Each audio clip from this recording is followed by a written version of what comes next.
What's up, everyone? Today we're taking a look at the War of 1812 and we're going to examine the era of good feelings. This is another Jocz Productions video to help you out with all of your history needs. So, important to keep in mind is the War of 1812 initially went very poorly for the United States, and there's a couple of reasons for it. One, the nation was deeply divided. It was opposed by Federalists in Congress and also merchants in the New England region, and our early battles didn't go so well. There was a failed invasion of Canada that was attempted. That was a bust. And some highlights of the war: the British burned Washington, D.C. You could see that image right there at the top. And famously, the British attempted to defeat Fort McHenry in Baltimore, and the United States did not surrender at Fort McHenry. In fact, Francis Scott Key would write the Star-Spangled Banner celebrating that battle. Eventually, the treaty is signed, formally ending the war, the Treaty of Ghent, and nothing was really gained. It's kind of like, it's a stalemate. Pre-war boundaries are maintained. The British got tired of fighting. The war in Europe's over. It's fighting fatigue, and the U.S. really couldn't defeat England, so both sides say, let's call it quits. 2 weeks after that treaty is signed, Andrew Jackson defeated the British at a very famous battle, the Battle of New Orleans, right here on the map. And this kind of marks the beginning of Andrew Jackson as a national figure and national hero. One other thing to keep in mind that happens just as the war is winding down is something called the Hartford Convention. And at the Hartford Convention, some Federalists met to discuss their concerns. They meet in December of 1814, just as the war is ending. They propose some amendments to require 2/3 vote to declare war. They're talking about their grievances about the war and the Jeffersonian leadership. But what also happens at the Hartford Convention at the meeting is some radical Federalists encourage secession. They talk about possibly leaving the Union or, at the very least, signing a separate peace deal with England. This idea is voted down by most of the Federalists at the Hartford Convention. It never really materializes, but it's important to note this is establishing a precedent later used by the South, this idea of secession. We don't like what the government's doing, so we will leave or talk about leaving the Union. Hartford Convention is also the nail in the coffin for the Federalist Party. Even though this idea of secession is not voted on by the members at the Hartford Convention, it is seen as unpatriotic. They are seen as traitors, and we're going to say bye-bye to the Federalist Party as a national party in American politics. Now, following the war, there is this period called the Era of Good Feelings. And really, following the War of 1812, there was a huge increase in nationalism in America. We have survived 2 wars against England. We are gaining respect of the world community. We have new war heroes like Andrew Jackson. In American literature and art, you have American themes being featured by such people such as James Fenimore Cooper. America had begun to industrialize because of all the harassments to American shipping. We had conquered the natives, unfortunately for them. So there is this huge burst of nationalism. And the era of good feelings is really kind of symbolized by the election of James Monroe in 1816. James Monroe easily defeats his Federalist opponent. The Democratic Republicans, the party that James Monroe belongs to, is beginning to adopt some of the Federalist policies. We'll see in just a moment. And in 1820, the next election, you're going to see Monroe is kicking butt. The era of good feelings is a period of only one political party, the Democratic Republican Party. This is the era of good feelings. And like I said, they're starting to maintain some of their traditional principles, but they're also adopting some of the Federalist policies. So historians refer to this as the era of good feelings. Keep in mind, important to note, it's not all good feelings. Even though there is only one political party nationally, you're going to have some conflicts. You're going to have growing sectionalism between the North and the South and the West. They want different things.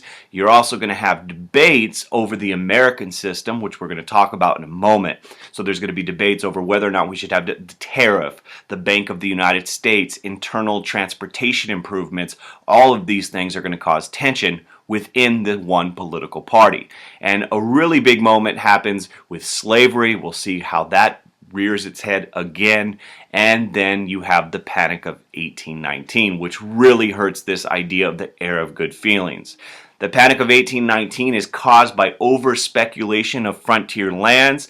People are hoping to buy the land for a low price and sell it high, and it really is, the panic is, the first major economic crash under the Constitution. There's widespread unemployment, bankruptcy, imprisonment for debt, and it causes all sorts of problems. And the Panic of 1819 further kind of sours this idea of an era of good feelings. Now back to the policies. The American system is really the idea of Henry Clay. He's a guy from Kentucky. He's a congressman in the House of Reps. And the American system is really the expression of economic nationalism. And like I said, what you're seeing here is national Republicans adopting policies similar to the Federalists. Not all the way, but some, such as the Protective Tariff of 1816. This is the first protective tariff, and you could see on there the reason for it was to protect American goods from British competition by putting this tax on it to make American goods more attractive. It's designed to help American industry and manufacturing. Unlike previous tariffs, this is not intended primarily to raise revenue. It is to protect American industry. There was a fear that England would export a lot of goods to the U.S. and this would hurt a U.S. industry, so this tariff is established after the War of 1812. In order to get other sections of the country to support this tariff, which is going to favor the North and the Northeast, Clay intended to use the money to fund transportation improvements, which will benefit other parts of the country. Another part of the American system is the Second Bank of the United States. This was intended to help ensure financial stability and to provide credit for the nation. The first Bank of the U.S. expired in 1811, and state banks were issuing currency, and the economy was much more volatile. So in 1816, the new national bank, the Second Bank of the United States, is passed by Congress under Henry Clay's leadership. This is going to provide a national currency and financial stability, and it's going to be put in place for the next 20 years. And then finally, the third part of the American system is internal transportation improvements. This is going to be the development of canals, you can see in the green, and also roads, you can see in the red, to link the nation together, especially the Ohio Valley. Not just trade, but also military defense. You're going to connect the interior to the East Coast. Now, even though you have national Republicans adopting some policies that are similar to the Federalist Party, it's important to also keep in mind that Madison and James Monroe repeatedly vetoed proposals to use federal funds on roads and canals. They felt the federal government does not have the right under the Constitution, since it was not explicitly mentioned, to do this, and so they vetoed it. So there still was this kind of idea of a limited federal government, and very often the states had to pay for many of these transportation improvements. The most famous example is New York completed the Erie Canal in 1825, and that's going to be a huge transportation project during this period. All of these ideas under the American system, the tariff, the bank, internal improvements, generated debates over whether the policies were benefiting the North or the South, agriculture or industry, and you have growing sectionalism as these debates are taking place. The big sectional debate, though, during this period is actually going to take place as a result of events in Missouri. Little background for you. Missouri petitions to enter the Union as a slave state. You can see Missouri right there on the map. It is the first part of the Louisiana Territory to try to enter the Union, and it tries to enter as a slave state. Now, the problem is, currently, this would upset the sectional balance between slave and free states. There were currently 11 slave states and 11 free states, and this is important for power in Congress, especially in the Senate. The addition of Missouri as a slave state would lead to 12 slave states and 11 free states. There you go, math for the day. An amendment is proposed in Congress called the Tallmadge Amendment by a New York representative. It's added to the Missouri bill, and it would have allowed the gradual emancipation of slaves in Missouri. It basically said there would be no more slaves allowed into Missouri, and the children of slaves would be free at the age of 25. And if you kind of follow this to its logical conclusion, that would mean slavery would slowly end in Missouri. The South sees this as a dangerous step towards abolition, and the Tallmadge Amendment is defeated in the Senate by Southerners. Well, In comes Henry Clay again with something known as the Missouri Compromise of 1820, and it does a couple of things to try to make everyone happy. First, Missouri will enter into the Union as a slave state. You can see right there. So we'll have 12 slave states, and Maine right over here will enter the Union as a free state. Maine was part of Massachusetts, and it becomes its own state. Third, above the 3630 line, what you're seeing right here, everything above 3630, slavery would be prohibited. And all of this area that had been unorganized as a result of the Louisiana Purchase, no slavery would exist in that region. The Missouri Compromise is hugely important. It temporarily stopped growing tensions, especially with regard to the issue of slavery, but it does hurt the era of good feelings, but it does manage to maintain sectional balance for the next 30 so years. So shout out to Henry Clay. The Supreme Court is really busy during this time period. In fact, right from the APUSH framework, you see the Supreme Court decisions establish the primacy of the judiciary in determining the meaning of the Constitution and asserted that federal laws took precedent over state laws. Really under John Marshall, remember he has a lot of Federalist beliefs, you see the expansion of the government's power through the Supreme Court. Recall Marbury versus Madison in 1803 established judicial review. They can determine what laws are constitutional or not. And you get some other cases such as McCulloch versus Maryland in 1819. Basically, the state of Maryland tries to tax the Bank of the United States. They're trying to kind of get rid of the bank, and the court rules a state could not tax a federal agency. The court says the power to tax is the power to destroy, and in the decision, they rule the Bank of the United States is constitutional, and it's a dramatic increase, once again, in the power of the federal government. Another case you should know about is Gibbons versus Ogden in 1824. It ruled that only the federal government, Congress in this case, could regulate interstate trade between different states. The important thing to keep in mind about these John Marshall court decisions is they're all giving more power to the federal government. Even though the Federalists are gone, you see Federalist principles living on in these Supreme Court decisions.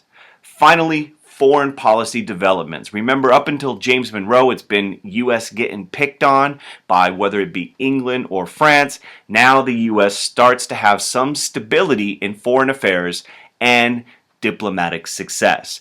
Really, the guy that's going to be huge during this time period is Secretary of State John Quincy Adams. This dude's like a Jedi when it comes to foreign policy success.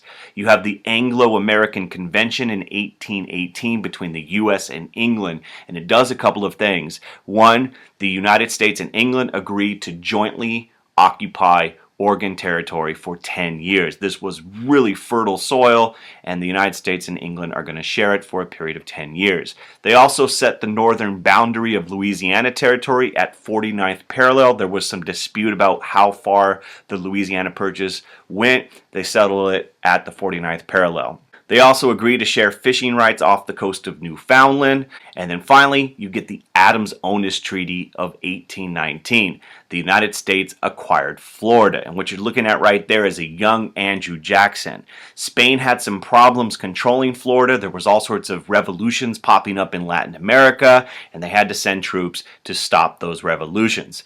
Since they couldn't control it, they had all sorts of issues going on there. And Andrew Jackson goes into Florida and goes on a bit of a rampage in 1818. He destroys some native villages, he hung some British people, and he took some Spanish towns. He exceeded his authority, but the U.S. took advantage of it, and Spain gives up Florida rather than losing it for nothing. The one thing the U.S. does concede is they agreed to give up claims to Texas. There were some people who were trying to claim that Texas was included in the Louisiana Purchase. The U.S. says, okay, we won't include Texas. So this is all part of Spain's territory, and the U.S. gets Florida under the Adams-Onis Treaty. Finally, the Monroe Doctrine. And this is important. The U.S. feared that Europe would try to recolonize territory in the Western Hemisphere. I mentioned there were revolutions going on in Latin America, and many Latin American countries had gained their independence. And the U.S. is worried, especially that Spain would try to reconquer their former colonies. There also was concerns about Russia. It was creeping around Alaska, that they would go into California and pose a potential threat. England's also in the mix. They wanted to keep Europe out of the Western Hemisphere, and they're really going to use their powerful navy to keep this goal in place. And England wanted to have a joint declaration with the United States, a declaration saying to the world, stay out of the Western Hemisphere.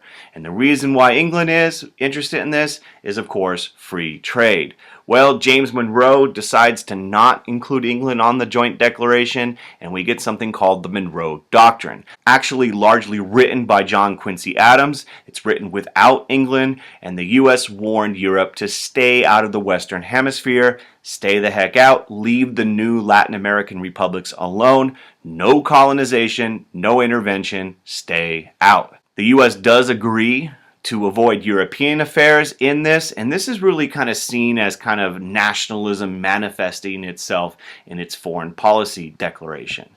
Europe is angry, England's kind of disappointed that they weren't included, but the Monroe Doctrine does not have much immediate impact. The U.S. is still way too weak to try to enforce it if anybody challenged it, and the only reason nobody challenged it was because England was down with these goals as well, and England had the Navy. But it is important that you know about the Monroe Doctrine because later on, especially in the 1890s, especially under McKinley and Theodore Roosevelt, the U.S. is going to play a huge role in Latin American affairs, and this is going to sour the relationship between the U.S. and its southern neighbors. That's going to do it for today. I hope you learned a whole lot, and if you did, click like and make sure you subscribe. If you have any questions, post them in the comments section. Make sure you check out the website, apushexplained.com. Have a beautiful day. Peace.